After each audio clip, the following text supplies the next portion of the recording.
About a decade ago was the first time that I recall making a presentation on the future of digital in wealth management, and we decided that we would do it in Asia.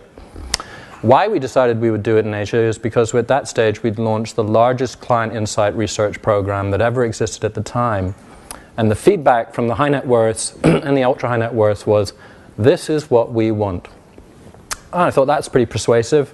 Multimillionaires telling us what we need to do. So I made that presentation to an audience that was probably about half the size of what we have here today. Some of you were in that presentation. The reaction was not what I expected. It was vociferously opposed to the future of digital. And the reason being was that there was no future for digital in the context of the relationship management model, as I was told by many in the room. So we keep trying, and we keep trying. And now we've done nearly 40,000 interviews with ultra high net worth around the world. And I'm just going to give you some data from one that's released today. And it's pretty overwhelming about the future. So I'm glad that you've got religion around digital today. What I am going to tell you, though, is the future isn't digital wealth management, but have the religion of digital. So this morning there was the release of the World Wealth Report, which we do in collaboration with RBC and Capgemini. It's the world's largest survey of high net worth individuals and ultra high net worths. It's nearly 6,000 in the sample, 4,500 are over $1 million. 20% of those are over $10 million. There's a piece of data in there which is about Asia specific and digital. 72.5% of the audience that we participated, it's a pretty representative sample, it's the largest survey in the world, by the way. And they said, we manage our wealth management relationship through the digital channel. That's what we do, that's what we prefer. We said, what are you going to do in the future? And they said, well, 82.3% said, we will do more of this, we will grow. So what was really significant is that, and that, by the way, is 20 points higher than the global average. Okay? So Asia, clearly, and Asia-based clients, and I don't think it's just Asian clients, it's Asia-based clients, have a clear application need around the digital engagement process. So the drama is, yes, they do it, but there's something specific about what wealth management needs mean. The second point that you have to take about this is that they're then saying, look, if you don't have a digital component into the relationship, 83% said, we will move. 83% said we will move. Again, nearly 20 plus percentage points above the global average. This is a market on the move, but we're not talking about digital wealth management per se as the future issue that you need to think about. Remember that 10 years ago we told you as an industry, this is what you need to do, you disagreed. Now I'll just try and bring it a bit more back to earth, which is, what do we need to be worried about or concerned about in the relationship model? Some of the discussion that we had a bit earlier kind of echoed it, which is, how will we make digital work? We know the demand is there. We know the applications are there. We know the outsourcers are there. But what's not there yet?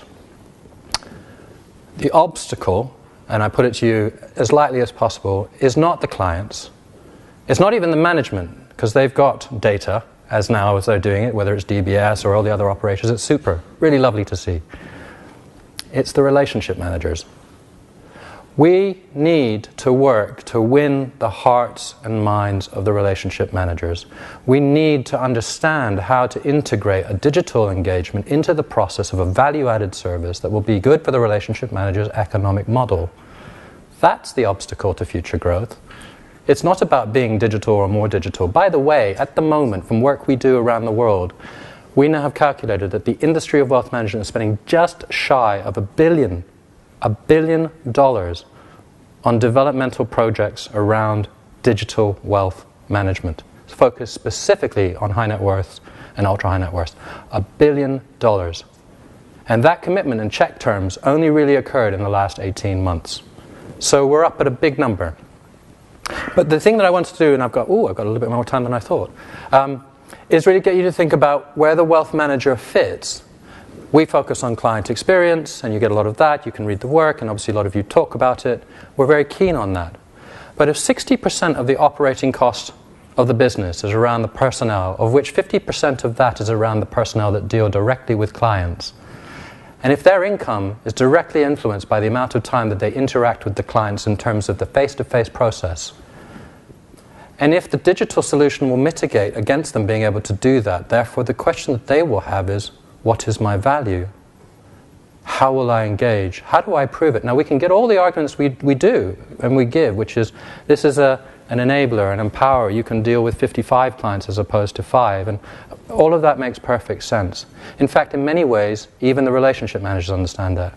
But there's fear. There's absolute fear about what this means for what happens to my wallet. And we totally get that.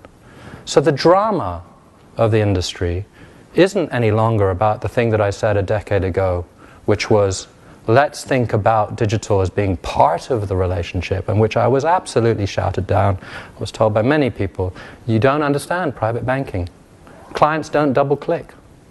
Okay, they do. So do you. So we now need to think about how we bring you in to the process. And that's what we do. Our business is around innovation. Our business is around thinking of the future of wealth management. This is a cartoon that I drew with a team of mine on an iPad around a speech. And I've only been asked to focus on one aspect of this, which is the digital piece, but I get asked to talk about all parts of this.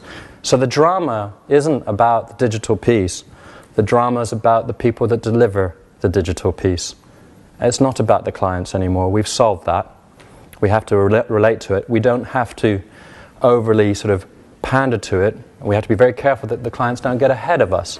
And at the moment, and again, as I say, my job is to help with innovating around the future of wealth management with all of our clients around the world, and we do that with insight. My advice to you is we need to look back at the people that actually deliver. And that's where we've got to focus right now for the next 12 months, 24 months, I don't know. But certainly right now, if I go through a client relationship experience, I don't see digital. I do see it at the front end, but I don't see it in the relationship managers.